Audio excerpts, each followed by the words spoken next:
যা বলেছিলেন এবং শয়তান যা বলেছিল, তাহলে শেষ পর্যন্ত কি ঘটেছিল এবং কে সঠিক প্রমাণিত হলো? চলুন তাদের তুলনা করি। বাইবেলের মতে ঈশ্বর বলেছিলেন, যখন তুমি তা খাবে তুমি অবশ্যই মারা যাবে, এবং শয়তান কি বলেছিল যে কি ঘটবে? চলুন বাইবেলে হাওয়া এবং শয়তানের মধ্যে কথোপকথন দেখি।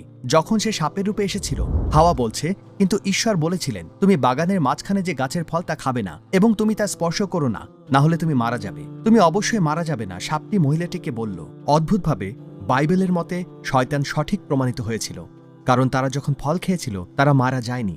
অন্যদিকে কোরআনে শয়তান বলছে, তোমাদেরকে তোমাদের রবে গাছের নিকটবর্তী হতে যে নিষেধ করেছে তার কারণ তোমরা ফেরেশতা হয়ে যাবে অথবা তোমরা চিরস্থায়ীদের অন্তর্ভুক্ত হয়ে যাবে। কিন্তু আল্লাহ তাদেরকে শুরুতে কি বলেছিলেন?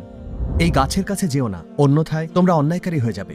আল্লাহ তাদেরকে অন্য একটি স্থানে সতর্ক করেছিলেন। তাহলে আমরা বললাম, হে আদম, নিশ্চয়ই এ তোমার ও তোমার স্ত্রীর শত্রু, সুতরাং সে যেন তোমাদের উভয়কে জান্নাত থেকে কিছুতেই বের না করে দেয়, তাহলে তোমরা দুর্ভোগ পোহাবে। সুতরাং কোরআন অনুযায়ী আল্লাহ